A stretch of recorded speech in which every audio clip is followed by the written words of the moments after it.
আসসালামু আলাইকুম এভরিওয়ান, আপনারা সবাই কেমন আছেন? আমি ফারহানা।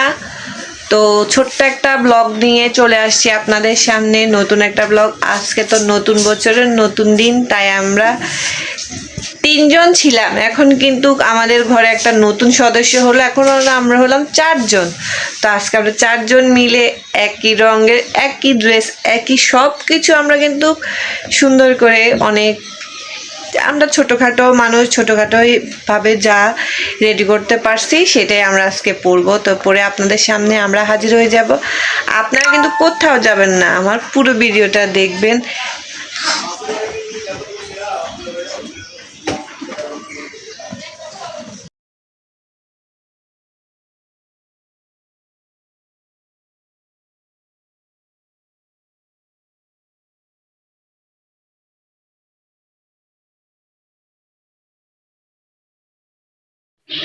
তো যাই হোক, আলহামদুলিল্লাহ আমরা রেডি হয়ে রওনা দিয়ে দিলাম। কোথায় যাব সেটাই আপনাদের কাছে দেখাবো। আপনারা সবাই কিন্তু আমার সাথে থাকবেন, পাশে থাকবেন। বিসমিল্লাহ পড়ে বের হয়ে গেলাম। যাই হোক, বাসা থেকে বের হয়ে রিক্সা নিয়ে নিলাম। এখন রিক্সায় উঠে চলে যাচ্ছি। সামনে আমাদের জন্য মানুষ অপেক্ষা করতেছে। ওইখানে আসলে আমার বোনেরা আরও আগে পৌঁছায় গেছে, আমার একটু বের হতে লেট হয়ে গেছে, কারণ অনেক রোদ ছিল। আমি আমার ছোট বেবিকে নিয়ে আজকে প্রথমবারের মতো বের হব, তাই একটু সব কিছু গুছিয়ে নিতে আমার একটু টাইম লেগে গেছে। তো যাই হোক, চলে আসলাম এখানে সবাই আমার জন্য অপেক্ষা করতেছে। আমি আমার বেবিকে আমার বোনের কাছে দিয়ে আমি একটু ছোট করে একটু ভিডিও শর্টস নিয়ে নিলাম, কারণ গাইস আমি আমার ছোট বেবিকে নিয়ে আসছি, তেমন বেশি কোনো কিছুই করতে পারবো না।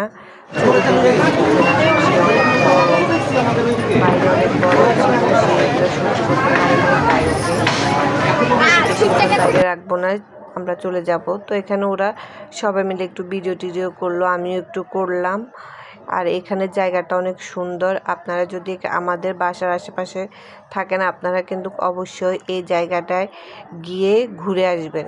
এই জায়গাটা আসলে অনেক সুন্দর, অনেক সুন্দর সুন্দর দোকান, অনেক নাগরদোলা, তারপরে এখানে কনসার্ট, অনেক সুন্দর সুন্দর আছে। আপনারা যদি আশেপাশে থাকেন অবশ্যই আপনারা চলে যাবেন। সেফ টেবিল 100 ফিটের পরেই এই জায়গায়। তো যাই হোক, আমাদের ঘোরাফেরা শেষ, এখন আমরা বাসায় চলে যাব। এখানে যাইতে প্রায় 2 ঘন্টা।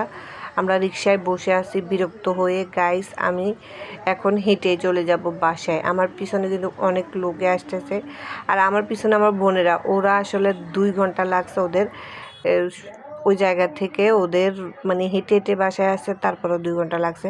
আমরা যদি হেঁটে আসতাম তারপরেও হয়তো বা আমাদের এতটা সময় লাগতো না। তো যাই হোক, আমি বিরক্ত হয়ে হেঁটে চলে আসছি। আপনাদের ভাইয়ের সামনে অপেক্ষা করতেছে। তো তাকে বললাম যে তুমি আর আইসো না, তুমি ওখানে দাঁড়ায় থাকো, আমরা চলে আসতেছি। কারণ ছোট বেবি ও অনেক বিরক্ত হয়ে গেছে, তাই বাইরেও কোনো কিছু খাওয়া দাওয়া করবো না, বাসায় নিয়ে যাব, সে বাসায় গিয়ে খাবো। তো বাসায়ের জন্য নিয়েছি বার্গার, চিকেন ফ্রাই নিয়ে বাসায় নিয়ে খাবো। তো আমার ভিডিওটা আপনাদের ভালো লেগে থাকলে অবশ্যই কমেন্ট করে জানাবেন। ভালো থাকবেন, সুস্থ থাকবেন সবাই।